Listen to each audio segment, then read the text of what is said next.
코로나19 통합 뉴스룸입니다. 코로나19 예방접종 이틀째입니다. 첫날인 어제 아스트라제네카 백신을 맞은 사람은 18,000여 명으로 집계됐습니다. 오늘 접종에는 국내 기업에서 생산한 최소 잔여형 주사기가 사용됐는데요. 접종자 수를 늘릴 수 있을지 주목되고 있습니다. 이효연 기자가 보도합니다.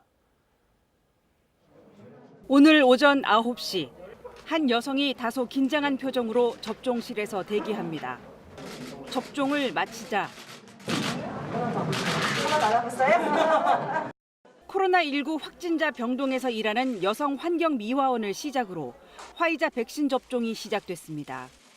확진자와 직접 접촉해야만 하는 의료진과 종사자들이라 백신 접종이 더욱 절실했습니다. 한결 마음이 편안하고 정말 다 맞았으면 좋겠습니다. 코로나 빨리 없어졌으면 하는 마음이 절실해요. 코로나19 백신 접종에 사용하고 있는 주사기는 최소 잔여형 주사기입니다. 화이자 백신의 경우 한 바이알, 즉 한 병당 5명에게 주사할 수 있는 백신의 양이 들어 있습니다. 하지만 국내 의료업체가 생산한 최소 잔여형 주사기를 사용하면 6명까지도 접종이 가능합니다. 숙련된 의료진이 이 주사기로 백신을 뽑아내면 병 안에 남는 백신의 양을 최소화할 수 있기 때문입니다.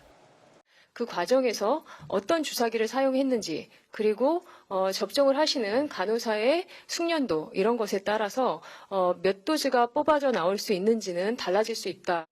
한편 접종 첫날이었던 어제 전국에서 코로나19 백신을 맞은 사람은 모두 18,489명으로 집계됐습니다. 접종 기간과 대상자별로 보면 요양병원에서 13,929명이 접종을 마쳤고 요양시설에서는 4,548명, 1차 대응 요원은 12명이 접종을 받았습니다. 접종 뒤 이상 반응으로 의심돼 신고된 사례는 지금까지 15건으로 두통과 발열, 오심, 구토 등이었는데 모두 가벼운 증세였습니다. 권준욱 중앙방역대책본부 제2부본부장은 어제 신고된 의심 사례는 예방접종 후 흔하게 나타날 수 있는 증상이라고 설명했습니다.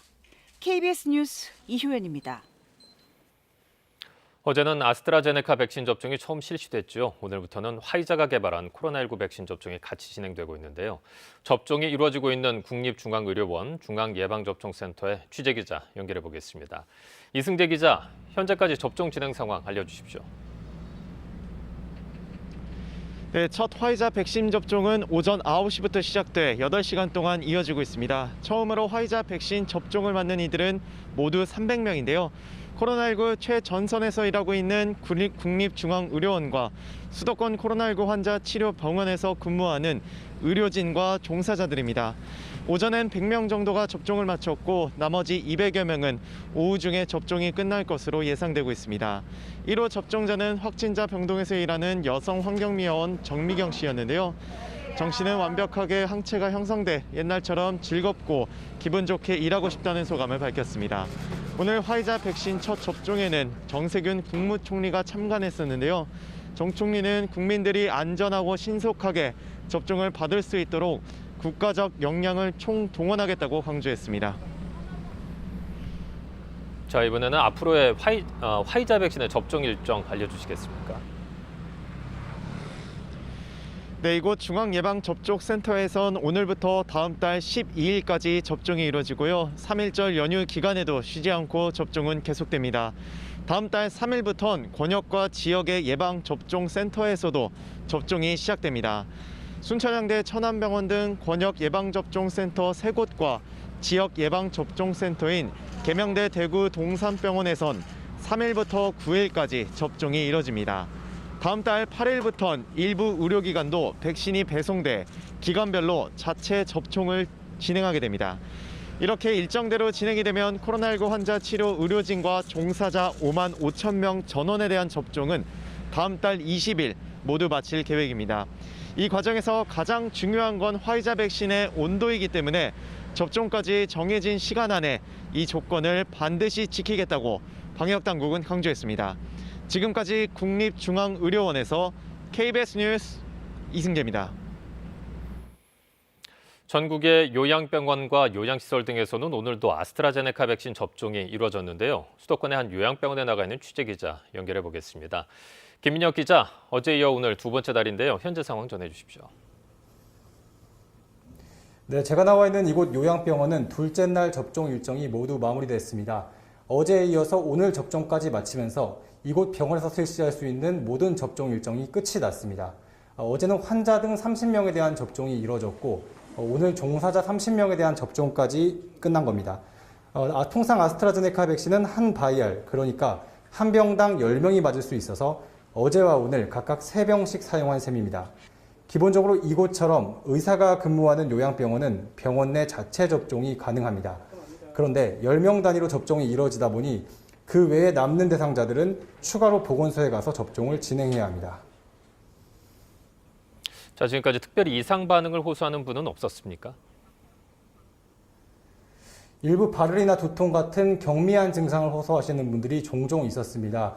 통상 저희가 어제 접종한 종사자 한 분은 두통과 열감을 호소하셔서 집에서 증상을 관찰하시면서 계속 보고 있다고 합니다.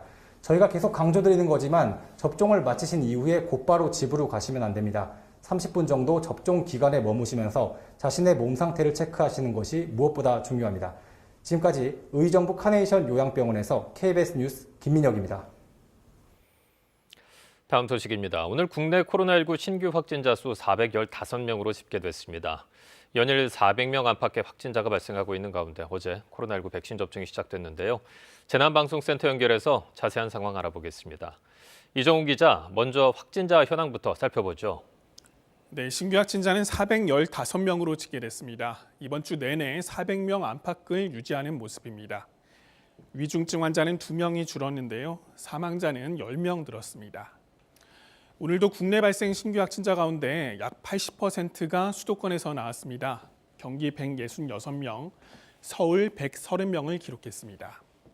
수도권 외 지역에선 전주의 체육시설에서 발생한 집단 감염 등의 영향으로 전북이 20명으로 가장 많았습니다. 날짜별 신규 확진자 수를 보겠습니다. 이달 초부터 계속해서 300에서 400명대를 유지하다 설 연휴를 지나며 한때 600명대까지 늘었었는데요. 최근엔 다시 400명 안팎에서 안정세를 보이는 모습입니다. 다만 방역당국은 오늘부터 시작되는 3.1절 연휴가 재확산의 촉매가 되지 않을까 우려하고 있는데요. 집회나 여행을 자제해달라고 부탁했습니다. 자, 그리고 백신 접종 관련해서 참 궁금한 게 많이 있는데요. 우선 접종 상황부터 좀 한번 정리를 해볼까요? 네, 어제 오전 9시부터 전국의 요양병원 등에서 아스트라제네카 백신 접종이 시작됐습니다. 어제 하루 18,489명이 1차 접종을 완료한 것으로 집계됐는데요. 일상으로 돌아가는 첫걸음이란 기대와 함께 이상 반응이 생기지 않을까 걱정하는 목소리도 컸었죠. 현재까지 집계된 이상 반응 사례를 보면 두통이나 발열 등 경증 사례가 15건 확인됐습니다. 다행히 급성 중증 알레르기 반응인 아나필락시스 사례는 아직 보고되지 않았습니다. 오늘부터는 화이자 백신도 접종을 시작했습니다. 접종 대상은 코로나19 치료병원 등의 의료진과 종사자 5만 5천 명입니다. 우리 식구는 언제 접종을 받을 수 있을까 궁금하실 텐데요. 먼저 만 65세 이상은 2분기, 그러니까 4월부터 6월 사이에 백신을 맞을 수 있습니다. 대다수 국민은 3분기에 접종을 받게 되는데요. 만 50세에서 64세 사이인 분들이 먼저 백신을 맞고 이어서 만 18세에서 49세인 분들이 접종을 받을 수 있습니다. 다만 만 18세 미만의 경우 안전성이 확보된 뒤에야 접종 시기가 정해질 예정입니다. KBS 홈페이지와 앱에서는 백신 접종과 관련한 별도의 현황 페이지를 운영하고 있습니다. 현재 백신 도입 물량과 국내외 백신 접종 현황을 한눈에 볼 수 있으니까요. 참고하시기 바랍니다. 지금까지 재난방송센터에서 KBS 뉴스 이정훈입니다. 경기도 양주시에서 새로운 집단 감염 사례가 발생하는 등 수도권에서는 사업장 등을 중심으로 감염이 확산되고 있습니다. 방역당국은 3.1절까지 이어지는 사흘 연휴 동안 집회 자제와 방역수칙 준수를 호소했습니다. 임지영 기자가 보도합니다. 서울에선 열흘째 코로나19 신규 확진자가 100명대를 기록했습니다. 순천향대 서울병원에서는 입원 환자 2명이 지난 12일 처음으로 확진된 이후 지금까지 전국에서 257명의 관련 확진자가 나왔습니다. 구로구 소재 의료기관에서도 지난 22일 종사자 1명이 확진된 뒤 누적 확진자가 10명이 됐습니다. 서울 131명을 비롯해 경기 166명, 인천 27명 등 수도권에서 국내 발생 확진자의 약 80%가 집중됐습니다. 특히 경기도에선 제조업 공장 등 사업장 중심의 집단 감염이 늘었습니다. 양주시 광정면의 섬유 제조업체에서 직원 14명이 한꺼번에 확진됐습니다. 14명 가운데 외국인 노동자가 11명입니다. 평택시 재활용업체에서도 이틀 전 첫 확진자 발생 이후 모두 13명이 양성 판정을 받았고 광주시 가구제조업체선 사흘 만에 확진자 12명이 나왔습니다. 최근 2주간 집단 감염 사례 71건 가운데 19건이 사업장에서 발생한 겁니다. 방역당국은 사업장 중심의 집단 감염과 외국인 노동자 감염 증가를 막기 위해 대응 방안을 마련했습니다. 확진자의 생활시설에 대한 일제 검사를 시행하고 다국어 역학조사서 안내문을 활용해서 이분들의 정보 접근성을 강화할 예정입니다. 3일절까지 이어지는 사흘 연휴도 우려되는 요인입니다. 방역당국은 3일절 연휴를 기해 서울 시내에서만 1,500여 건의 집회가 신고돼 있다며 관련 단체에 집회 자제 또는 축소를 호소했습니다. KBS 뉴스 임주영입니다. 백신 관련 정보 하나 더 드리겠습니다. 보건소나 요양원에서 맞는 아스트라제네카 백신과는 달리 화이자 백신은 별도의 접종센터에서 접종이 이루어지게 되는데요. 그 이유를 오승목 기자가 설명해 드립니다. 화이자 백신은 바이러스의 유전 정보를 활용한 세계 최초 mRNA 백신입니다. 온도에 민감한 mRNA의 성질 때문에 유통과 보관이 까다롭습니다. 영하 25도에서 영하 15도 사이면 최대 2주, 유통기한인 6개월까지 보관하려면 영하 70도가 유지돼야 합니다. 아스트라제네카 백신과 달리 화이자 백신 접종이 별도의 접종센터에서 이루어지는 이유입니다. 보관과 해동 그리고 주사제를 희석하고 또 LDS 그러니까 최소 잔량의 주사기를 활용해서 6도즈의 그 접종량을 뽑아내는 것까지 약간의 그 술기 교육이 필요합니다. 예방접종센터는 서울국립중앙의료원을 시작으로 충남 순천향대학교 천안병원, 경남 양산 부산대학교 병원, 광주 조선대학교 병원 등에 설치됩니다. 이후 시도별로 약 250개의 지역센터가 마련되는 등 점차 늘어날 계획입니다. 접종은 아스트라제네카 백신과 마찬가지로 2번 맞아야 하지만 연령층 구분 없이 효과가 나타난 점은 강점입니다. 국내 허가를 앞두고 열린 중앙약사심의회에서도 같은 판단이 내려졌습니다. 임상시험 결과에서 확인한 예방 효과를 토대로 신청 효능 효과와 동일하게 16세 이상을 대상으로 허가하는 것이 타당하다는 의견이었습니다. 이에 따라 식약처 최종 점검을 거치면 화이자 백신은 고령층을 포함해 만 16세 이상 청소년 접종도 가능해질 것으로 기대됩니다. 현재 백신 접종률이 가장 높은 이스라엘에서는 화이자 백신을 맞은 60만 명을 추적 조사한 결과 임상시험 때와 비슷한 94%의 예방 효과를 보였습니다. KBS 뉴스 오승목입니다. 백신 접종을 하면 하루 이틀 정도 발열이나 근육통 등이 생길 수 있다는 점 거듭 전해드렸는데요. 해외 접종자들 사례를 보면 백신에 따라서 이상 반응 사례가 다르게 나타났습니다. 또 진통제를 복용해야 할 때는 종류를 잘 따져봐야 한다고 하는데요. 김영은 기자가 전해드립니다. 미국의 한 병원에서 근무 중인 의사 장승익 씨는 한 달 전 화이자 백신 접종을 모두 마쳤습니다. 접종 직후 주사를 맞은 왼팔 근육이 뭉치고 아팠지만 하루 이틀 새 나았습니다. 파이저 백신을 1월 말까지 2차 접종까지 했는데요. 이제 맞은 부분에 이제 뻐근함이 있었던 게 하루에서 이틀 정도 갔던 게 이제 큰 주 증상이었고요. 동료들 가운데 일부는 2차 접종을 받은 뒤 열이 나고 몸이 쑤시는 정도가 더 심했다고 합니다. 두 번째 접종을 하고 나서 이제 좀 열이 있었다거나 근육통이 있었다거나 또 두통이 있었다거나 하는 사례가 몇몇 있었는데요. 12시간에서 24시간 안에 또 빨리 없어지는 경우가 이제 대부분이었던 것 같습니다. 실제로 화이자 접종 후 일주일 동안 나타난 반응을 살펴보면 발열과 두통, 근육통과 같은 이상 반응은 2차 접종 때 더 뚜렷하게 나타났습니다. 반면 아스트라제네카 백신은 오히려 1차 접종 때 이상 반응이 더 심한 것으로 보고됐습니다.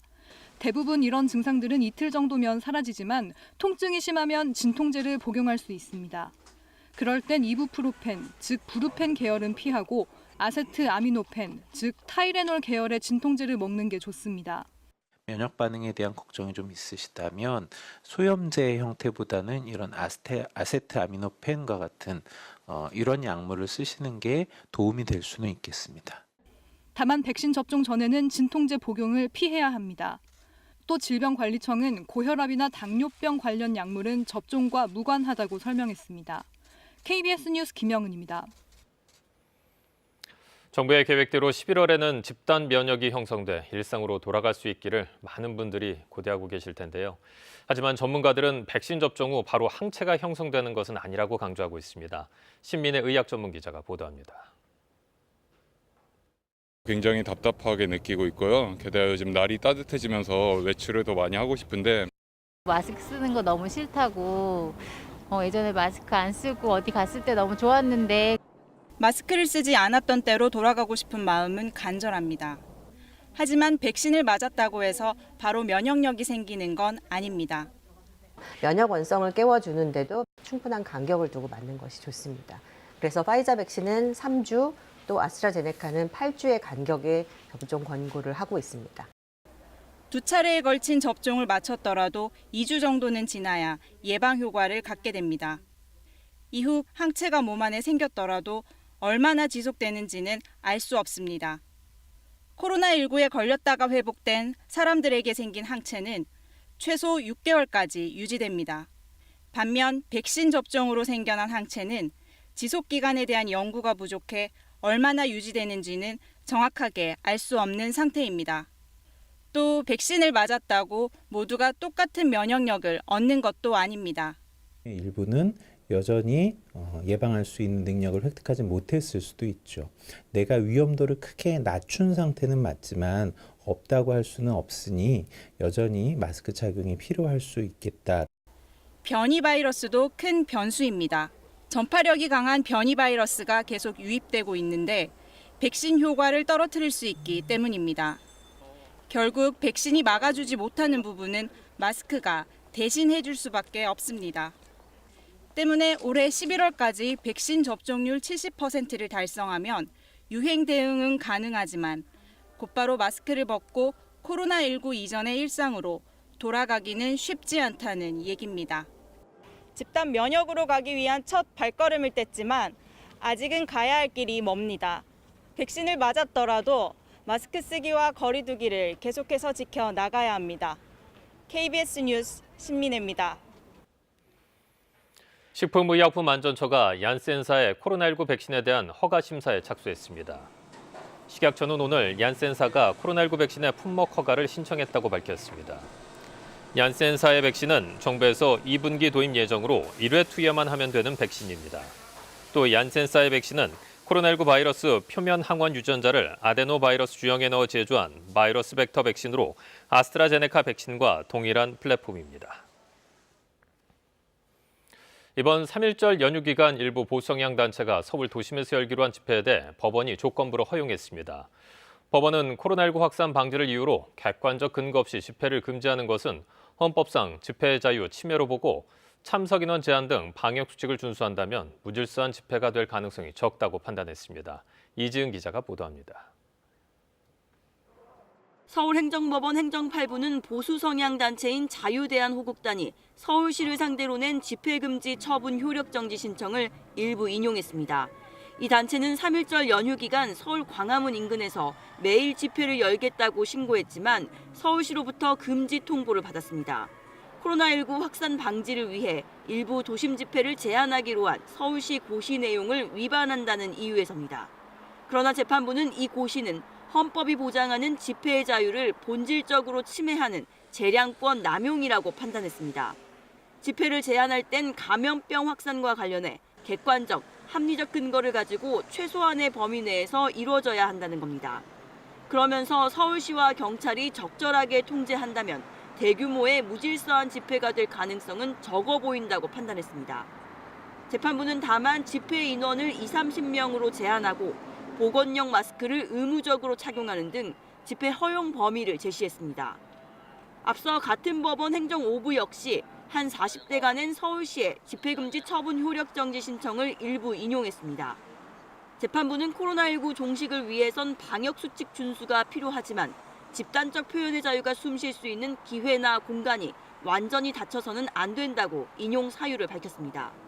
한편 다른 재판부에서는 대한민국 바로세우기 국민운동본부 등이 3.1절 집회를 금지한 서울시 등을 상대로 낸 집행 정지 신청은 1,000명에 달하는 집회의 경우 코로나19 집단 감염이 발생할 위험이 크다며 금지 처분을 받아들였습니다. KBS 뉴스 이지은입니다. 오늘 낮 12시 20분쯤 경기도 안산시 수리산 2터널 안에서 운행 중이던 소형 SUV에 불이 났습니다. 불이 나자 운전자는 대피해 다행히 인명피해는 없었습니다. 불은 20여 분 만에 꺼졌으며 소방당국은 정확한 화재 원인 등을 조사하고 있습니다. 러시아로 귀국하는 북한 평양 주재 러시아 외교관과 그 가족들이 철도 궤도형 밀차를 이용해서 북러 국경을 건너는 모습이 러시아 외무부에 의해 공개됐습니다. 모스크바에서 김준호 특파원이 보도합니다. 철도 궤도용 밀차를 탄 러시아 외교관과 그 가족들이 함성을 지릅니다. 북한 평양 주재 러시아 외교관과 가족 등 8명이 궤도용 밀차를 타고 두만강 철교를 통해 귀국하는 모습입니다. 이들은 인력으로 움직이는 궤도용 밀차를 1km 이상 밀며 북러 국경을 건넜습니다. 이 동영상은 러시아 외무부가 소셜미디어에 공개한 것입니다. 러시아 외무부는 코로나19로 인해 1년 이상 북한 국경이 폐쇄되고 여객 운송이 중지돼 귀국하는 길이 길고 어려웠다고 밝혔습니다. 이들이 평양에서 함경북도 나선시까지 오는데도 기차와 버스로 34시간이 걸렸다고 전했습니다. 알렉산드르 마체고라 북한 주재 러시아 대사는 이달 초 코로나19 확산 방지를 위한 북한의 국경 봉쇄 조치로 인해 물품 조달에 어려움을 겪고 있다고 밝힌 바 있습니다. 외교관들조차 옷가지와 신발은 물론 밀가루와 식용유 같은 기본 식료품을 구매하는 것이 어려워졌다는 것입니다. 마체고라 대사는 북한의 코로나19에 대비한 충분한 의료 기반 시설이 없기 때문에 할 수 있는 것은 철저한 유입 차단이라는 것을 북한 당국도 공공연히 인정하고 있다며 엄격한 봉쇄 조치의 배경을 설명했습니다. 모스크바에서 KBS 뉴스 김준호입니다. 이란 인근 해역을 지나던 이스라엘 선박에서 폭발 사고가 일어났습니다. 아직 정확한 사고 원인은 밝혀지지 않았지만 이란의 소행일 가능성이 크다는 분석이 나오고 있습니다. 두바이에서 박석호 특파원이 보도합니다. 이란과 오만 사이의 바다를 항해하던 헬리오스 레이호에서 폭발 사고가 일어났습니다. 배 앞부분에 1.5m 크기의 구멍 2개가 생긴 것으로 알려졌습니다. 헬리오스 레이호는 이스라엘 회사 소속의 차량 운반선으로 사우디아라비아를 출발해 싱가포르로 가는 중이었습니다. 이번 폭발로 다친 선원은 없고 엔진에도 문제가 없지만 헬리오스 레이호는 만일에 대비해 항로를 아랍에미리트 쪽으로 바꾼 상태입니다. 정확한 사고 원인은 아직 밝혀지지 않았지만 해상 보안업체인 드라이어드 글로벌은 이란의 소행일 가능성이 매우 크다고 전했습니다. 이런 분석이 나오는 건 그제 미군이 시리아에 있는 친이란 민병대 거점을 공습했기 때문입니다. Two F-15E Strike Eagles dropped 7 precision-guided munitions, totally destroying 9 facilities and partially destroying 2 facilities. 미군의 공습은 친이란 민병대가 벌인 것으로 추정되는 이라크 내 미군 기지 로켓 피격에 대한 응징 차원에서 이루어졌는데 이에 맞서 이란이 다시 미국의 동맹인 이스라엘 선박을 공격한 것 아니냐는 분석이 나오는 겁니다. 이에 따라 바이든 행정부 출범 이후 이란 핵 합의 복원을 놓고 신경전을 벌이던 미국과 이란 간 관계에도 영향이 예상됩니다. 두바이에서 KBS 뉴스 박석호입니다. 미국 국가정보국이 사우디 출신 언론인 까시쿠지 암살을 빈살만 사우디 왕세자가 승인했다고 평가한 비밀 문서를 전격 공개했습니다. 향후 미국과 사우디 관계에 어떤 영향을 미칠지 주목됩니다. 워싱턴에서 금철영 특파원이 보도합니다. 지난 2018년 터키 이스탄불에서 발생했던 사우디 출신 언론인 카슈크지 살해 사건. 이혼 증빙 서류를 떼기 위해 이스탄불 주재 사우디 총영사관에 들어가는 모습이 포착됐다 사라진 뒤 싸늘한 주검으로 발견됐습니다. 고문을 당한 뒤 살해된 것으로 추정됐는데 시신은 훼손된 상태였습니다. 평소 카슈크지가 사우디 정치체제와 왕실을 비판해온 것을 못마땅하게 여겼던 사우디의 실권자 빈살만 왕세자가 납치 사례에 연루됐을 것이란 추측이 무성했지만 사우디 왕실은 억측이라고 부인해왔습니다. 당시 트럼프 미 대통령은 이를 역사상 최악의 은폐 사건이라고는 했지만 중동 전체에서 흔히 일어나는 일로 규정하면서 사우디 정부에 면죄부를 줬다는 비판을 받기도 했습니다. 이런 가운데 오늘 미 국가정보국이 빈살만 사우디 왕세자가 카슈크지의 납치나 살해를 승인한 것으로 평가한 비밀 문서를 전격 해제해 공개했습니다. 빈살만 왕세자 외에 암살 사건에 관여한 것으로 추정된 21명의 명단도 공개했습니다. 이와 함께 미 행정부의 사우디에 대한 전방위 압박 조치도 본격화됐습니다. 미 국무부는 카슈크지 암살과 언론인 탄압에 연루된 사우디 인사 76명에 대해 비자 제한 조치를 취하겠다고 밝혔습니다. 미 재무부는 이와 별도로 카슈크지 암살에 개입한 혐의로 무하마드 알 아시리 전 사우디 정보국 부국장을 제재 대상에 올렸습니다. 바이든 대통령이 인권 등 인류 보편의 가치를 중시하겠다고 선언한 가운데 중동 지역에서 미국의 맹방인 사우디와의 관계를 향후 어떻게 정립해 나갈지도 주목됩니다. 워싱턴에서 KBS 뉴스 금철영입니다. 자동차 전복 사고로 크게 다친 미국의 골프 황제 타이거 우즈가 후속 수술을 성공적으로 마쳤다고 공식 트위터 계정을 통해 밝혔습니다. 이 글을 통해 우즈는 오늘 아침 후속 수술을 받았다며 수술은 성공적이었고 지금 회복 중이며 기분이 좋다고 밝혔습니다. 타이거 우즈는 지난 23일 캘리포니아주 로스앤젤레스 카운티에서 운전 도중 차량 전복 사고를 당해 다리와 발목 등을 크게 다쳤습니다. 일요일인 내일도 포근한 봄 날씨가 이어지겠습니다. 3일절인 모레는 전국에 비가 내리겠는데요. 기온이 낮은 강원 산간 지역엔 많은 눈이 예상돼 대비하셔야겠습니다. 현재 동해안과 제주도에는 구름이 많은 가운데 제주도는 새벽까지 비가 조금 내리겠습니다. 동풍이 태백산맥을 넘으면서 건조해지는 팬 현상으로 수도권을 비롯한 서쪽 지역은 대기가 매우 건조합니다. 산불 나지 않도록 조심하셔야겠습니다. 내일은 오후부터 구름이 많아지겠습니다. 제주와 남해안 지역엔 강풍주의보가 내려진 가운데 내일까지 바람이 매우 강하게 불겠습니다. 아침 기온은 서울이 1도, 부산이 7도로 오늘과 비슷하겠습니다. 낮 기온은 서울과 부산이 15도, 광주와 대구가 16도까지 올라 포근하겠습니다. 바다의 물결은 남해상에서 최고 5, 6m까지 매우 거세게 일겠고 해수면 상승 시기인 만큼 침수 피해 없도록 대비하셔야겠습니다. 기상정보였습니다. 코로나19 통합 뉴스룸을 마칩니다. 고맙습니다.